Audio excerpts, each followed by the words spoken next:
Dumako tayo dito, engineer, sa ating grammar check. Ano ba sir itong ating grammar check ngayon? Ito yung tungkol dun sa sa paggamit ng very, ha? Very, very. Wala namang masama at mali kung gumamit tayo ng very before adjectives to express our thoughts or do creative writing. Pero siguro mas mainam po mga kaibigan na ipahayag natin ng kahit wala ng very. Narito yung mga halimbawa. Halimbawa, no. O, di ba? Lagi natin narinig iba, very fat. He's very fat. Sabihin mo na lang obese. Okay na 'yon, di ba? O, di ba nakatipid ka pa ng isang word? Both ways will do, either will do, pero may alternative ka. Meron kang isa pang choice, di ba? O, lagi natin narinig, I'm very afraid. I entered the horror booth.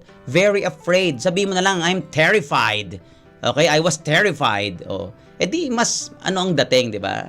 Hindi natin sinasabing sosyal, kaya lang meron kang ibang sabihin, marami yung vocabs, yung vocabulary mo malawak, di ba? Very often o very often pwede mo na lang gamitin frequently.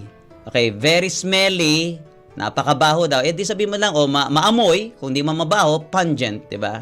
Very strong, sabihin mo na lang unyielding. Very good, minsan siguro sabihin mo excellent, hindi yung puro ka very good, excellent.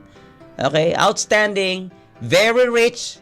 Saan katerbang very na yan? Very rich, sabihin mo na lang wealthy. Di ba?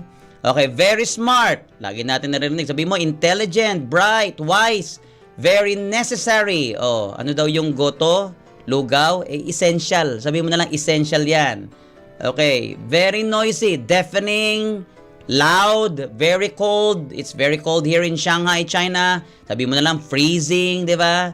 Very big. Nako, lagi na lang natin naririnig to, Engineer Dave, di ba? Very big. Sabihin mo na lang huge. Okay, minsan depende rin sa gamit na. Humongous, di ba? Huge, very risky, perilous, very upset, distraught. Ano pa? Very shy, timid, okay na yan. Very colorful. O, di isip tayo ng iba. Vibrant, di ba? Or very short, brief, okay na yon.